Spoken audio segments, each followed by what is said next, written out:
You are standing in the middle of a modern, brightly lit supermarket aisle. You've got a crying infant strapped to your chest in one of those ergonomic carriers, and you're absent-mindedly reaching for a specific brand of organic applesauce. You can feel the warmth of the baby's forehead against your collarbone, the rhythmic, slightly damp puff of their breath hitting your neck. In this moment, everything is certain. You know your name, you know your social security number, and you know exactly who the father of this child is. There are documents in a drawer at home that prove it. There are digital trails of hospital records, and if you really wanted to be dramatic, there's a plastic swab in a lab in a different state that could confirm the genetic truth with 99.9% accuracy. But then, you catch a glimpse of your reflection in the glass of the freezer door. You look at the baby's sleeping face, then at your own, and you realize that for 99% of human history, that freezer door reflection, that vague, flickering shadow of a physical resemblance, was the only high-tech paternity test on the planet. The twist is that for your ancestors, the man standing next to you in the supermarket might not have been the father, but simply father, and the entire concept of biological certainty was a ghost they didn't even know they were supposed to be hunting. This shadow of uncertainty is the starting point for everything we understand about human society. To understand how we got here, we have to strip away the fluorescent lights and the legal paperwork and go back to a time when the only way to identify a father was to look at the stories the community told and the shadows they cast on the cave wall. In the deep past, the bridge between a man and his offspring wasn't built of DNA. It was built of shared meat, social rituals, and a very specific kind of collective imagination. The fundamental biological reality of our species is a bit of an evolutionary prank. In almost every other mammal, fertility is a loud, conspicuous event. If you are a chimpanzee or a bonobo, when a female is fertile, she undergoes massive physical changes that are visible from across the savanna. There is no mystery. But humans evolved what biologists call concealed ovulation. We have no heat cycle. No obvious physical signal tells the group when a woman is capable of conceiving. This single evolutionary choice created a massive information vacuum. Because a man couldn't know exactly when a woman was fertile, he couldn't know for sure if a specific act of intimacy resulted in a child. This vacuum is the space where human culture was born. Without biological certainty, our ancestors had to invent social certainty. They had to create rules, traditions, and observations to fill the gap where the data should have been. This shadow of biological ambiguity forced a choice. Do you try to police the mystery, or do you embrace it? For thousands of years, many human cultures chose to embrace it through a concept that sounds like science fiction to the modern ear: partible paternity. This isn't a theory or a guess. It is a documented reality in dozens of indigenous societies, particularly across the Amazon basin. If you were to walk into a village of the Bari people in Venezuela or the Ache in Paraguay, and you asked who the father of a newborn was, the answer might not be a single name. It might be a list. In these cultures, the biological understanding was that a fetus isn't the result of a single spark. Instead, they believed a child is built slowly, like a sculpture made of clay. In this framework, semen is the building material. One man might provide the foundation, but other men provide the arms, the eyes, or the strength. Each man who has a relationship with the mother during her pregnancy is seen as a literal, biological contributor to the child's body. This wasn't a lack of intelligence. It was a different way of mapping cause and effect over a 9-month period where the evidence was hidden inside the womb. The social result of this multiple father system was a massive survival advantage. A study published in 1998 by anthropologist Stephen Beckerman followed the Bari people for years and found something staggering. Children who were recognized as having one primary father and one or more secondary fathers had a significantly higher survival rate than those with only one. When a hunt was successful, the secondary fathers brought meat. When the village was under threat, the secondary fathers provided protection. By dissolving the idea of a single, exclusive father, these communities created a safety net of multiple invested men. The father wasn't identified by a genetic match, he was identified by his contribution to the building of the child. The shadow of the man wasn't a solitary figure, it was a group effort. But as our ancestors moved out of the deep forests and onto the open plains, the shadow began to change shape. The many-father model works well in small, highly mobile bands where everything is shared, but as humans began to form more stable pair bonds, the pressure to identify a single individual intensified. This is where we see the rise of the first natural paternity test, the face. We are the only species on Earth that spends hours staring at a newborn's face, searching for a nose or a chin that looks like a specific man. There is a hauntingly specific piece of evolutionary psychology here. In 1995, researchers Nicholas Christenfeld and Emily Hill published a study suggesting that infants actually tend to look more like their fathers than their mothers in the first year of life. The theory is that this is a biological signal sent by the infant to the father. The mother already knows the child is hers. She was there for the delivery. But the father needs a reason to stay, a reason to hunt, and a reason to protect. An infant who carries the father's shadow in their facial structure is essentially providing a visual receipt for the father's investment. Later studies, like the 2004 work by Alexandra Alverne, found that while this resemblance isn't always perfect, communities are incredibly attuned to it. In ancient times, if the elders of a tribe looked at a child and saw the shadow of a specific hunter in the shape of the brow, that hunter was the father. It was a verdict rendered in bone and skin, and it was often final. This visual identification wasn't just a casual observation, it was the foundation of social life. In a world without mirrors, your child's face was the only way you could see your own reflection. It was the only evidence you had that you would live on after the fire went out. But even faces can lie, and even the most observant tribe can be mistaken. To handle the cases where the shadow was faint or confusing, ancient humans turned to ritual. They didn't just wait for the child to look like the father, they forced the father to look like the birth. This brings us to one of the strangest and most widespread practices in human history, the couvade. The term comes from the French word couver, meaning to hatch. Across wildly different cultures, from the Basque Country in Europe to the Ainu of Japan and various tribes in the Americas, men would engage in a sympathetic pregnancy. While the woman was in labor, the man would also take to his bed. He would mimic the pains of childbirth. He would groan, fast, and avoid certain foods. In some cultures, he would stay in bed for weeks after the birth, being treated as if he were the one who had just delivered the child. On the surface, this looks like a bizarre theatrical performance. But under the shadow of ancient social structures, it was a profound legal act. By performing the birth, the man was publicly and irrevocably claiming the child. He was telling the community, "I am enduring this because this life is mine." It was a ritualized claiming that bypassed the need for biological proof. If you did the couvade, you were the father. Period. The community witnessed your labor, and that witness became the truth. The shadow on the wall was no longer just a shape. It was a contract signed in sweat and performance. As we move forward in time, the shadow begins to lengthen and darken. The shift from hunting and gathering to agriculture was the single most transformative event in the history of paternity.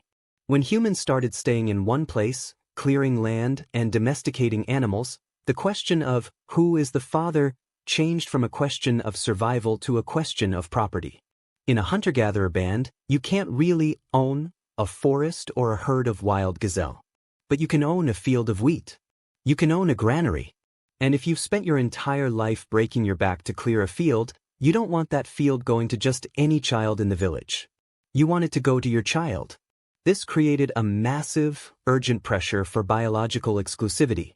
The many-father model of the Amazon was a disaster for an emerging farmer. He needed to know that the person inheriting his land carried his specific blood. This is where we see the great lockdown of human history.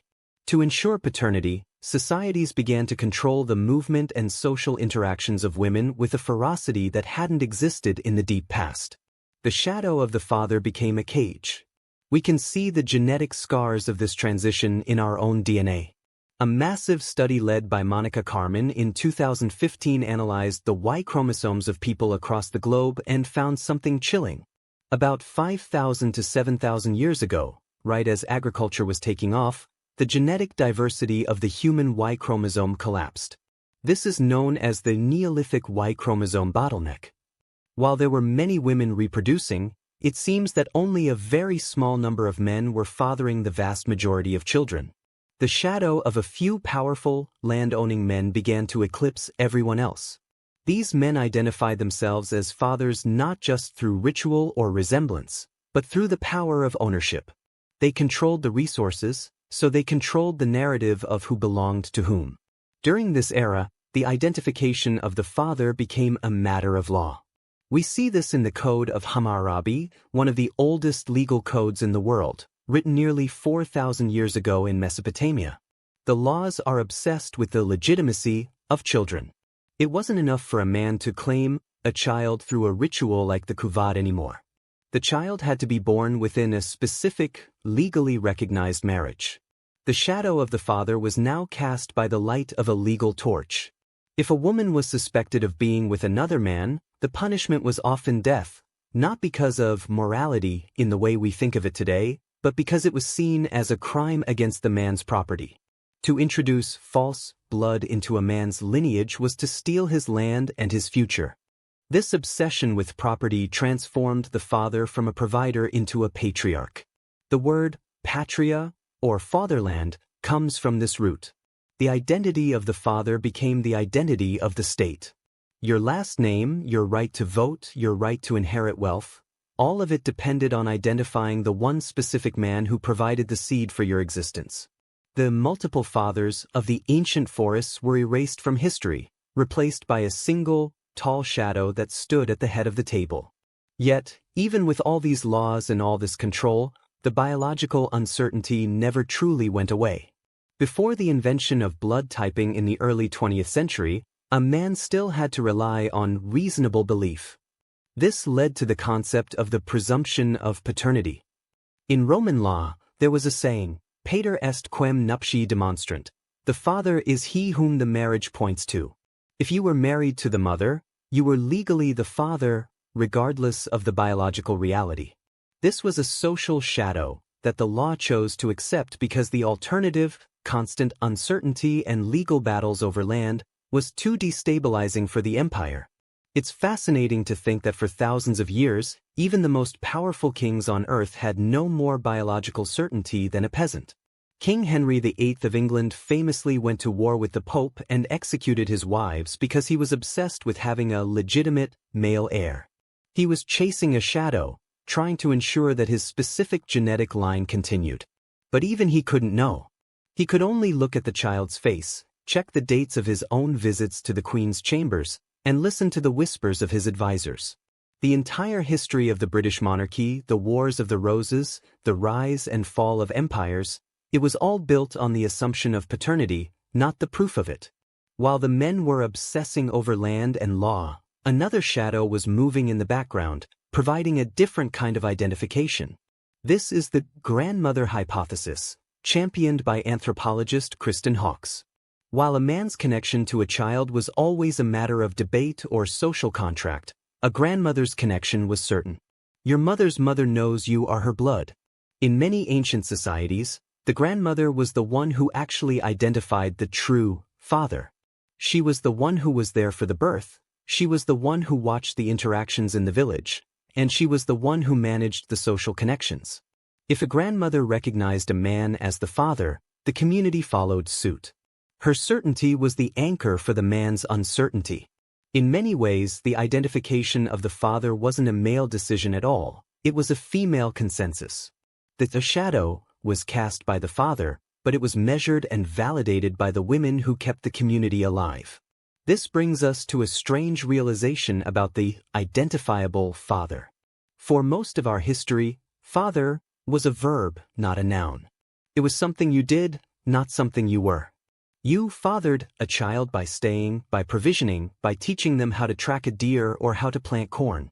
If you left, or if you didn't provide, you ceased to be the father in the eyes of the community, regardless of who provided the sperm. The identification was a daily, ongoing process. Every time a man shared his fire or his food with a child, he was re-identifying himself as the father. There's a beautiful atmospheric logic to this. In the absence of data, the ancient world chose behavior. They chose the shadow that stayed. If a man's shadow was consistently found near a child's shadow, those two were family. It was a world where the heart was more accurate than the microscope. But we don't live in that world anymore. We live in the world of the digital reflection and the lab report. The ancient shadows have been replaced by high-resolution scans. We have gained absolute certainty, but in the process, we have lost the flexibility of the ancient ways. We no longer have secondary fathers to bring extra meat to the table. We no longer have rituals that allow a man to claim a child through the sheer force of his will and his performance. We have traded the social safety net of the group for the isolation of the genetic match. Think about the implications of that for a moment.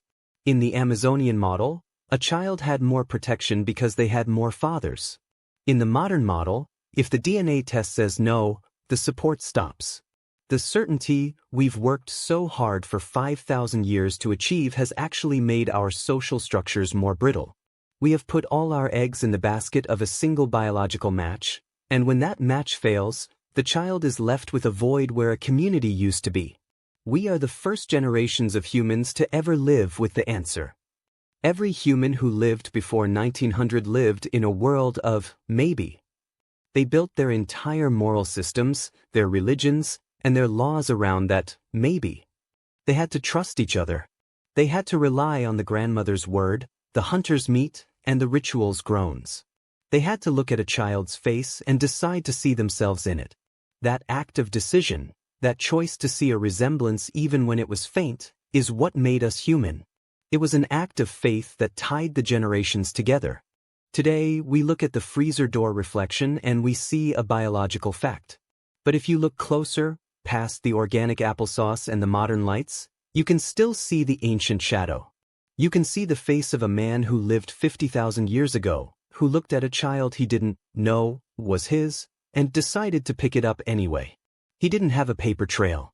He didn't have a law code. He only had the warmth of the child against his skin and the collective voice of his tribe telling him that this was his responsibility. The identification of the father was never really about biology. It was about belonging. It was about a group of humans looking at a new life and deciding who was going to be the shadow that protected it. We think we've solved the mystery with our technology, but the mystery was never the point. The point was the way the mystery forced us to care for one another in the dark. And that brings us back to you, standing there in the supermarket. You feel that weight on your chest, that little person who is entirely dependent on the choices you make today. You think you know why you're there. You think you're the one in control, the one with the documents and the certainty. But you are just the latest link in a chain of shadows that stretches back to the very first fire. The reality is that your ancestors didn't need a lab to tell them who they were. They knew who the father was because he was the one who didn't let the fire go out. They knew who the father was because he was the one who stood between the child and the things screaming in the dark.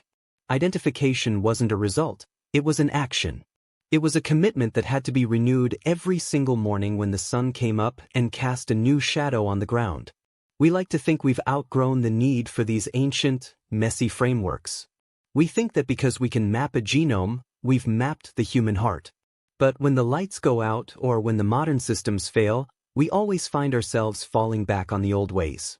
We look for the person who shows up. We look for the person who shares their meat. We look for the shadow that stays. The ancient world was a place of deep, shimmering ambiguity, and in that ambiguity, humans found a way to build families that were stronger than a single strand of DNA. They turned a biological question into a social masterpiece.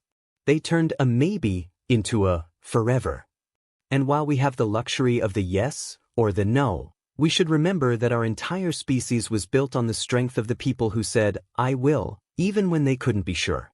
So, the next time you look at a family or the next time you look at your own children, don't just look for the nose or the eyes. Look for the commitment. Look for the ritual. Look for the way the community surrounds them. Because the father isn't a data point found in a blood sample. The father is the social architecture we build to ensure that no child has to face the world alone. Ancient humans identified the father through the only metric that actually mattered for 300,000 years, The presence of a man who was willing to cast his shadow over a life that wasn't his own until it became his own. They didn't have the science, but they had something much more powerful. They had the courage to believe in a connection they couldn't see. And really, when you strip away the labs and the laws, that's the only definition of fatherhood that has ever actually worked. The truth is, you don't carry your father's blood as much as you carry his choice, and that choice is the only reason you're standing here today, breathing, thinking, and looking for your own reflection in the glass. You think you're different from them because you have the data and the paper trail, but when you're standing in the dark at 3 in the morning with a feverish child, the DNA doesn't matter. What matters is the fact that you're still there, and that you've decided this life is yours to protect. You are the shadow on the wall, and just like the men in the Amazon or the farmers in Mesopotamia, you are currently performing the only paternity test that has ever mattered. You stayed. And despite all our science, that is the only part of your identity that your child will ever actually remember.